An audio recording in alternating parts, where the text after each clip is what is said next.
My name is Camila Reyes. I'm 36 years old, and for most of my adult life, I've been the person everyone leaned on without ever asking if I was strong enough to keep standing. I work as a financial controller at a large manufacturing firm in downtown Seattle. The kind of job where people assume you're heartless because you spend your days analyzing numbers, budgets, and risks. The truth is, I've always been the opposite. I overextend. I rationalize. I convince myself that responsibility is the same thing as love. 4 years ago, I finally bought my house. Nothing extravagant. 3 bedrooms, 2 bathrooms. Maple Grove neighborhood. Quiet, tree-lined, the kind of place where neighbors wave but don't ask questions. The mortgage still bites every month, but it's mine. Every square foot of it. At least, I thought it was. My parents, Beverly and Frank, retired 2 years ago. Dad spent his life as an electrician. Mom worked as a dental hygienist. Honest work, hard work. But retirement didn't treat them kindly. Their pensions barely stretched past utilities and groceries, so I filled the gap. Quietly. Automatically. Then there's my younger sister, Lauren, 7 years younger than me. 36 to her 29. The baby. Always the baby. I've been Lauren's safety net since I got my first real paycheck. Back when she was still in high school and I was fresh out of college, exhausted but proud. At first it was harmless. Clothes, concerts, gas money, big sister things. But Lauren never stopped asking. Even after she landed a job at a digital marketing agency. Even after she married Brad, a man who smiled easily and complained constantly. Their needs grew as my income grew. Rent shortfalls, unexpected expenses, lifestyle upgrades disguised as emergencies. My monthly budget looked like this.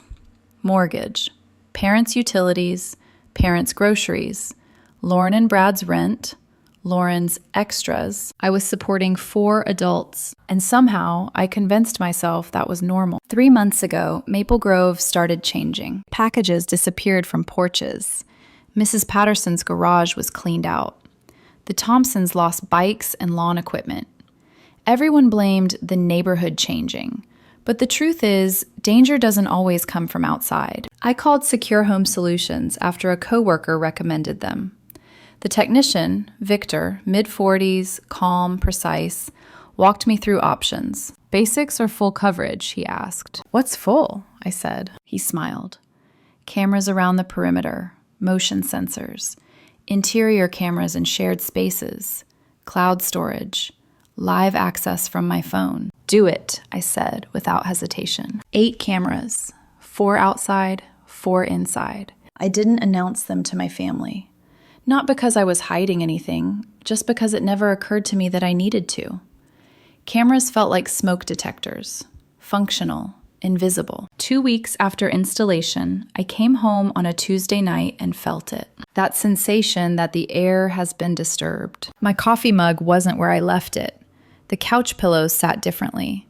Nothing dramatic, just wrong enough to make my skin tighten. I walked the house twice. Doors locked, windows sealed, alarm intact. You're paranoid, I told myself. Too many late nights, too many crime podcasts. I made dinner, watched Netflix, slept. The feeling faded until 3 weeks later when my silver clutch vanished. The Kate Spade one, $450. Bought impulsively, loved irrationally, used once. Gone. I tore my closets apart. Called Lauren. No, she said quickly, too quickly. Why would you even ask that? She suggested I donated it by mistake. I believed her. Because believing her was easier than believing the alternative. Life went on, work intensified, late nights became routine. Then came the watch. My grandparents' graduation gift. Silver, leather band, not expensive, irreplaceable. The box was there. The watch wasn't. That's when something inside me finally aligned. Missing objects aren't accidents. They're messages. And I had cameras. 3 days earlier, a motion alert triggered at 2:47 p.m. I clicked the footage. 2 people approached my front door, used a key, walked in like they belonged. Lauren and Brad. I watched them enter my house. And that was the moment my life quietly, irreversibly shifted. I didn't scream. I didn't throw my phone. I didn't even cry. I just sat there at my kitchen table, laptop open, coffee growing cold in my hands, watching my sister and her husband move through my house like tourists who'd paid for the experience. The timestamp burned into the corner of the screen. Wednesday, 2:47 p.m. I remembered exactly where I'd been. Conference room B, budget review meeting, arguing over projected Q4 losses. They knew my schedule. Of course they did. I'd been predictable for years, reliable, transparent, easy. I rewound the footage. Lauren went straight to my bedroom, like she'd memorized the layout. Brad lingered in the living room at first, flipping through a magazine, checking his phone. Comfortable, unhurried. Lauren opened my closet. She touched my clothes. I felt it in my chest, an invasive, almost physical sensation, like someone had reached inside me instead. She pulled out a burgundy cashmere sweater, the one I'd bought after my last promotion. Held it up, turned toward the doorway. Brad wandered in, nodded, smiled. Lauren folded it neatly and slid it into a tote bag she'd brought with her. A tote bag? That detail lodged itself in my brain like glass. This wasn't impulse. This wasn't desperation. This was preparation. I scrolled forward. Lauren moved to my dresser, opened my jewelry box, picked through it slowly, thoughtfully, like she was browsing a boutique. She held up a necklace, paused, put it back. Selected earrings instead. Brad watched her with mild interest, like a bored spouse waiting at the mall. I muted the audio. I couldn't stand hearing them laugh. My hands were shaking so badly I had to set the mug down before it spilled. I scrolled backward.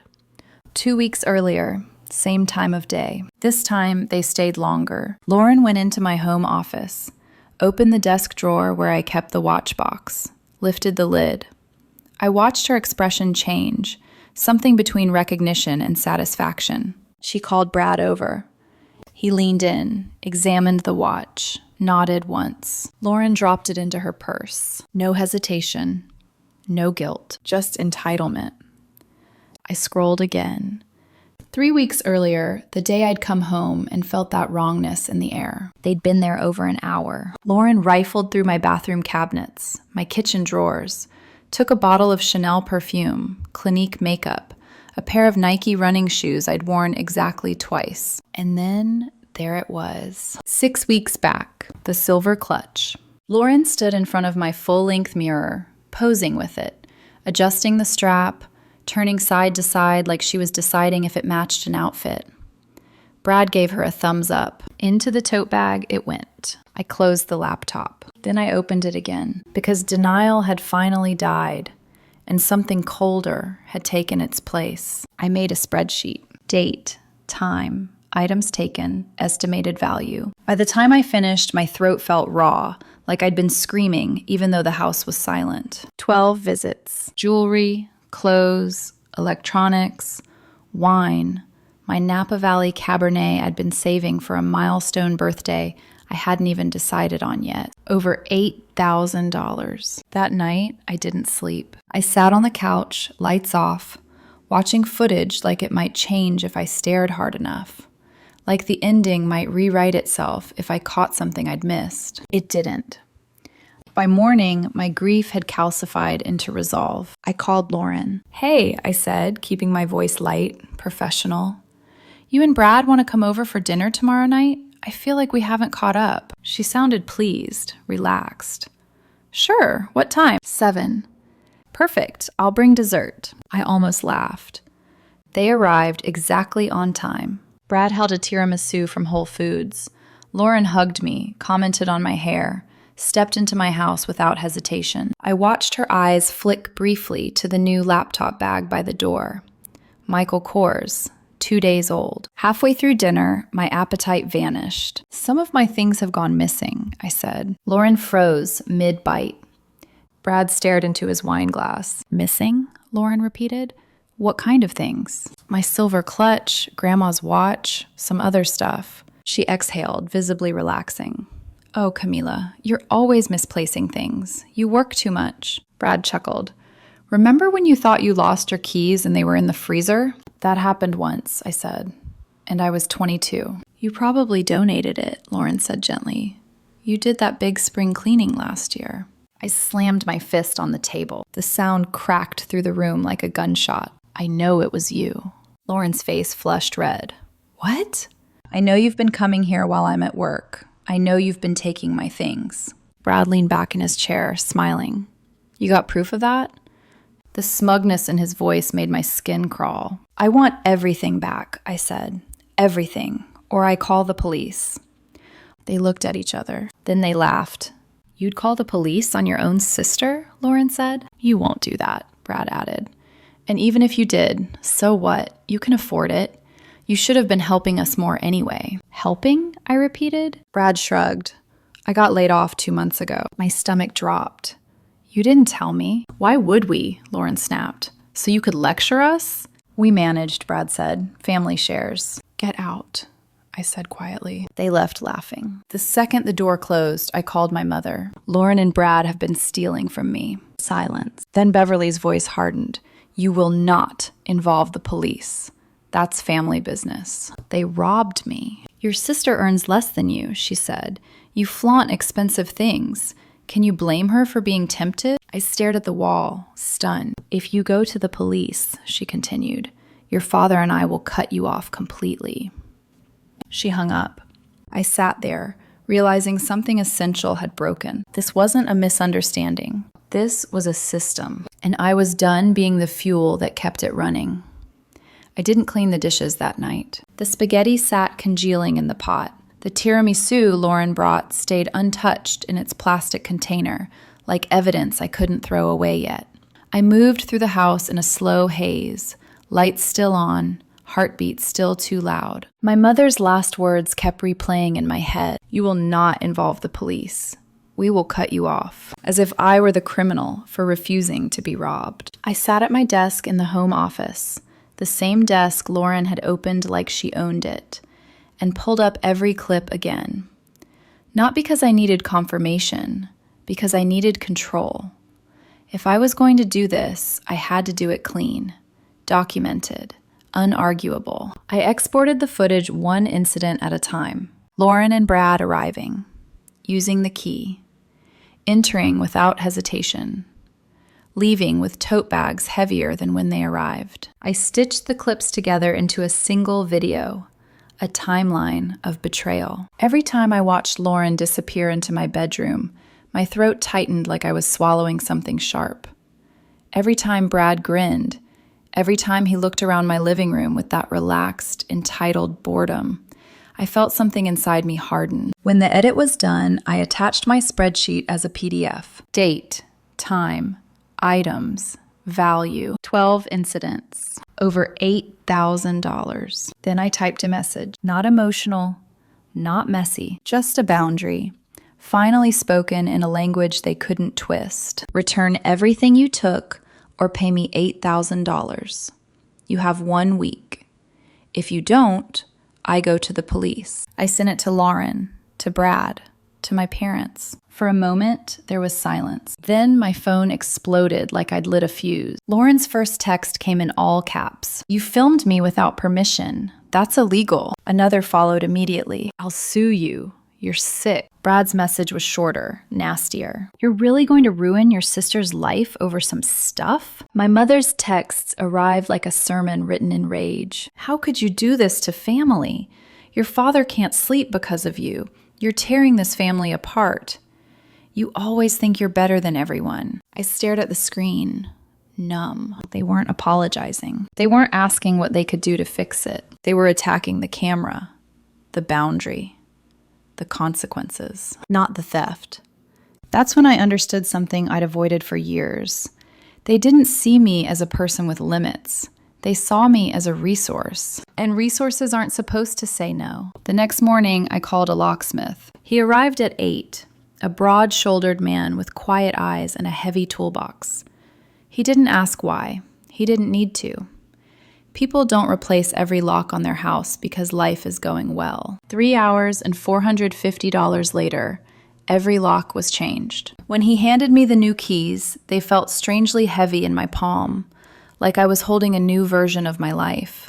"No spare copies?" he asked. I looked at my front door, thought about Lauren's hand twisting the knob, thought about my mother telling me theft wasn't theft if it came from family. "No," I said, "no spare copies." The week that followed was a slow, grinding war of messages. Lauren switched tactics every few hours, like she was cycling through weapons. One day, she was furious.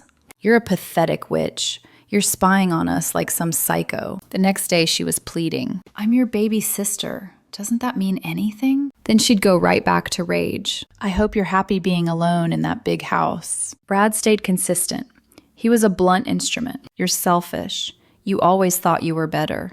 You're going to regret this." My parents didn't speak to me directly anymore after the threat. They just texted guilt. "Your father can't eat. Your mother is sick with worry. Look what you've done." As if the theft were a weather event that had happened to them, and my response was the tragedy. By Wednesday, I started getting calls from numbers I didn't recognize. I didn't answer the first one, or the second. On the third, my curiosity slipped through my resolve. "Camila?" a voice said. "Aunt Diane, my mother's sister. Your mom says you're having some kind of breakdown," she said carefully, like she was approaching an unstable animal. "What's going on?" I felt my jaw tighten. "Lauren and Brad have been stealing from me. I have it on video. A beat." Then Diane laughed once, disbelieving. "That's ridiculous. Lauren wouldn't steal." The words hit harder than they should have, because they weren't new. They were the same sentence, the same reflex I'd heard my whole life when Lauren did something wrong. She wouldn't. Therefore, I must be wrong. "I sent the video," I said flatly. Silence. Then Diane's tone shifted, guarded, defensive. "Well, even if she took something, you don't call the police on family." I ended the call. There was no arguing with a wall. Thursday passed. Then Friday morning came. Day 7. No returned items, no money, no apology, just one text from Lauren at 9:12 a.m. "You're bluffing. You'd never actually call the police." I read it twice. Then I stood up, grabbed my purse, and walked out like I was heading to a meeting. I drove to the precinct on my lunch break. The fluorescent lights inside the station made everything feel unreal, too bright, too clinical for something that had shattered my life. At the desk sat a woman with tired eyes and a calm expression. "Can I help you?" she asked. "My name is Camila Reyes," I said, voice steady only because I was holding it there with both hands. "I need to file a report." She introduced herself as Officer Ramirez. In a small interview room, I showed her the video, the edits, the timestamps, the tote bags, the key. She watched without interrupting, her expression tightening slightly as Lauren opened my door. When the video ended, Ramirez looked at me for a long moment. "This is clear evidence," she said finally. "Do you know where the items are?" "Probably their apartment," I said, "or my parents' house." She nodded. "We'll send officers to speak with them." I gave her the address. I walked back to my car feeling strangely empty, not relieved, not triumphant, just resolved. At 6 o'clock that evening, someone started pounding on my front door so hard the frame rattled. "Camila!" my father's voice roared. "Open this door right now." My blood went cold. Then my mother's voice, broken, crying. "Camila, please." I didn't move. I stood on the other side of the door, hand resting on the new lock, and listened as the family I'd financed, protected, carried for years, finally arrived to punish me for refusing to be used. I stayed where I was, heart pounding, hands still resting against the door, feeling the vibration of my father's fists as they struck the wood like demands he'd never had to earn before. "Camila," he shouted again, "this is cruel." Cruel. The word echoed in my chest, heavy with irony. I didn't open the door. I didn't answer right away. I let the silence stretch long enough to make a point, something I'd never done before. "They were arrested," my mother sobbed through the door. "How could you do this to your own sister?" "They're thieves," I said, my voice calm in a way that surprised even me. "Thieves get arrested." "She's your sister," Beverly wailed, and that should have mattered to her when she was stealing from me. My father's voice turned sharp. "This is extortion. You're holding the family hostage." "No," I replied evenly. "It's restitution. They return what they took or pay for it. Your choice." They yelled for 10 more minutes. Accusations, threats, pleas. Then, finally, footsteps retreating. 2 hours later, my phone buzzed. Zelle notification. $8,000 received from Beverly Reyes. I stared at the screen for a long time. That money wasn't an apology. It was a transaction to preserve a lie. The next morning, I returned to the precinct. Officer Ramirez met me at the desk. "They'll be released shortly," she said after I signed the withdrawal. "You sure about this?" "Yes," I said. And I was. Because the arrest wasn't the punishment. The boundary was. I went home and canceled everything. Every automatic transfer. Every bill I paid for them. Every grocery deposit. Every rent check. Then I blocked everyone. Phone. Email. Social media. Silence, at last. 2 weeks later, a number I didn't recognize got through. Aunt Diane. "I owe you an apology," she said quietly. "Your mom showed me the video." I said nothing. "Lauren and Brad moved in with your parents. They can't afford rent anymore, and you're not the only one." She told me about Sophie's missing bracelet, Uncle Greg's power tools, patterns emerging like mold once the light hit them. "Your parents are isolated now," she added. "They're defending Lauren, so people are keeping their distance." I hung up and sat with that knowledge. 3 months passed. My house stayed quiet, peaceful. I started therapy. Dr. Walsh called it parentification, a role I'd been assigned before I knew I had a choice. "You were rewarded for being useful," she said, "not for being loved." I started dating again. Met Andrew, a man who paid for his own dinners and never once asked me for anything. "You don't talk about your family much," he said one night. "We're estranged," I replied. That was enough. Last week, my mother tried to see me at work. I refused. She left a box on my doorstep instead. Inside were some of my things: the clutch, the watch, a few pieces of jewelry, a quarter of what was stolen. No note. I didn't feel relief. I felt clarity. This was never about the stuff. It was about respect, acknowledgement, accountability, things my family wasn't capable of offering. I threw the box in my closet and locked the door. 3 months of peace. 3 months of learning that being alone is better than being used. I chose myself, and I'm not going back. 3 months after I cut them off, my life didn't explode the way everyone had promised it would. It didn't collapse into loneliness. It didn't spiral into regret.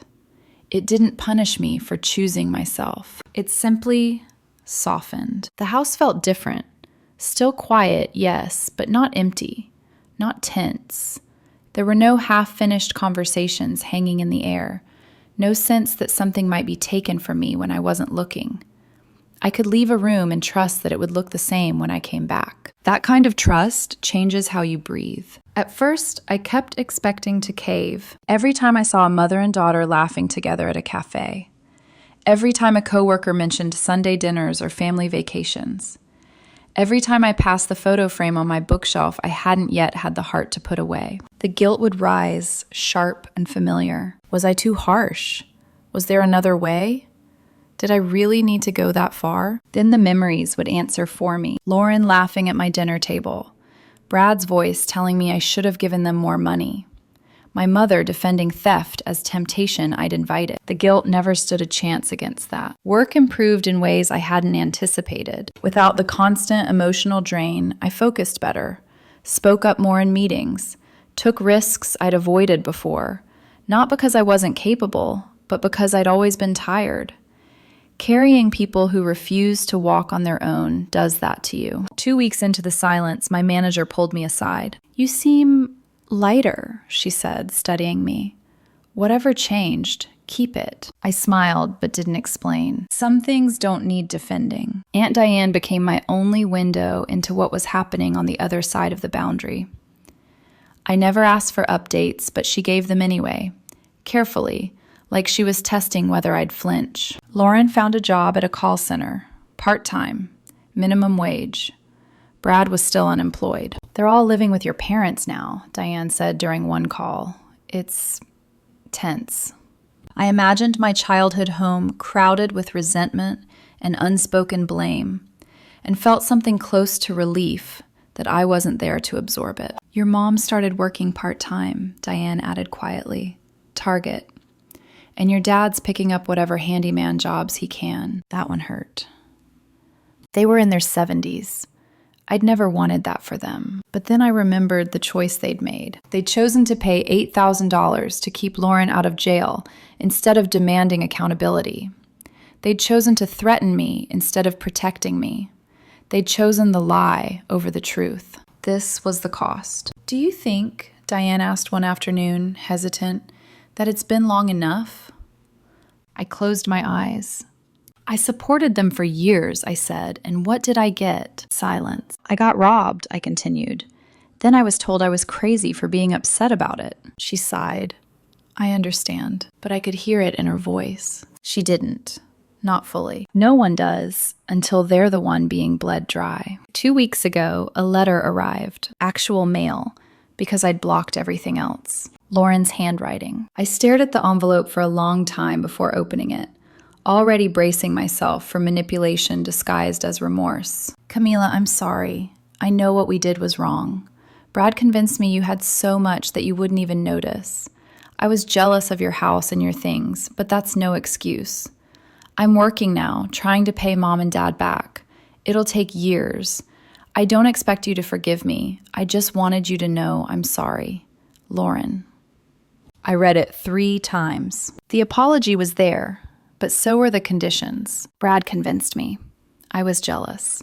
I'm trying now. Even in regret, she was shifting weight away from herself, softening responsibility, rewriting reality so she could live with it. And nowhere, not once, did she offer to make things right with me directly. I folded the letter and threw it away. Yesterday, something else happened. I was at work when the receptionist called. Camila, there's a Beverly here to see you. She says she's your mother. My stomach clenched so hard I had to grip the edge of my desk. Tell her I'm not available. She says she'll wait. Tell her she can wait all day, I replied. I won't see her. An hour passed. She's still here, the receptionist said gently. She asked me to tell you she has something for you. I almost went down. Almost. I don't care if she's still there in 10 minutes, I said quietly. Call building security. She left. That night, I found a box on my doorstep. No note. But I recognized my mother's careful packing immediately. Inside were some of my things. The silver clutch, my grandparents' watch, a few pieces of jewelry, maybe a quarter of what was stolen. I held the watch in my hand for a long time, thumb tracing the worn edge of the leather band, and felt nothing resembling victory. This wasn't closure. This was an attempt to buy silence. I put the items away and locked the door, because by then I understood something important. I didn't want the things back. What I wanted, what I'd needed, was acknowledgement. Real acknowledgement. Not we're sorry you're upset. Not we're sorry but you have more than us. Not family shares. I wanted. We betrayed your trust. We stole from you. We lied, threatened you, and chose enabling over honesty. But they weren't capable of that. In their version of the story, they were still the victims. And I was still the daughter who'd failed them by refusing to be useful. My therapist says I'm doing well. She says boundaries feel cruel to people who benefited from you having none. I'm learning to believe her. The house is quiet tonight, not lonely. Honest, and for the first time in my life, that feels like enough. 3 months of silence turns out to be long enough for clarity to settle in your bones. At first, the quiet felt temporary, like the pause before someone inevitably knocked, called, or demanded to be let back in. I kept expecting the other shoe to drop, a crisis, a health scare, something that would force me to choose between my boundaries and my conditioning. But nothing came. Instead, mornings arrived gently. Coffee stayed hot instead of being reheated for the third time after frantic calls. Evenings stretched without interruption. I stopped bracing myself every time my phone buzzed. The tension I'd carried for years, so constant I'd mistaken it for personality, began to loosen. I didn't realize how much of my identity had been wrapped around being needed until no one needed me anymore. And I was still okay. Aunt Diane called occasionally, always from the same number, always careful. "Your mom keeps saying you'll come around," she told me once. "That you always do." I smiled sadly after hanging up. She wasn't wrong about who I used to be. The old Camilla would have shown up by now, with groceries, with apologies she didn't owe, with explanations no one intended to hear. But that version of me didn't survive being robbed, threatened, and dismissed all in the same breath. She had to go. Therapy helped me understand why it took so long. "You were rewarded for overfunctioning," Dr. Walsh said during one session. "Every time you fixed something, paid something, smoothed something over, you were praised. That taught you love was conditional." "What happens when I stop?" I asked. "People who benefited will call you cruel," she replied. "People who care will adjust." That sentence rewired something in me. Not everyone disappeared. Denise from work became my emergency contact. Friends I'd neglected started showing up again. Movie nights, walks, unremarkable joys I'd once been too tired for. And Andrew stayed exactly who he'd been from the beginning. Consistent, kind, self-sufficient. On our fourth date, he looked at me over dinner and said, "You don't talk about your family much." "There's not much to say," I replied. "That must be hard." I considered correcting him, explaining, defending. Instead, I shrugged. "It's just life." And it was. That was the surprising part. It didn't feel like a tragedy anymore. It felt like alignment. 2 weeks ago, another letter arrived. This one from my parents. Short, careful, asking if we could talk like adults. No acknowledgement, no accountability. Just an invitation back into the same loop. I didn't respond. Last night, I stood in my living room. Lights dim, the house quiet except for the hum of the refrigerator, and thought about everything I'd lost. A sister, parents, the idea of unconditional family. And then I thought about what I'd gained. Peace, autonomy, a life where generosity wasn't demanded at knife point. Do I miss them? Sometimes, late at night, when old memories surface.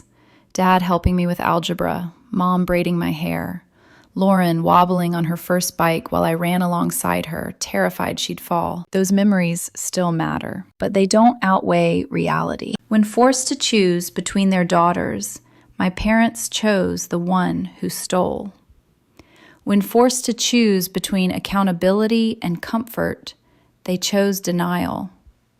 When forced to choose honesty over illusion, they chose illusion. And when forced to choose between being used and being free, I chose myself. I lock my doors now without guilt. I buy things I love without worrying who might take them. I live in a house where no one has keys but me. And for the first time in my life, that feels like safety, not selfishness. The old Camila, the one who paid everyone's bills and swallowed resentment like medicine, she's gone. This Camila stands in her own space, unapologetic, unexploited, unafraid. I don't need their apologies anymore. I don't need their understanding. I don't need anything from them at all. For the first time in my life, I'm free, and I'm never going back.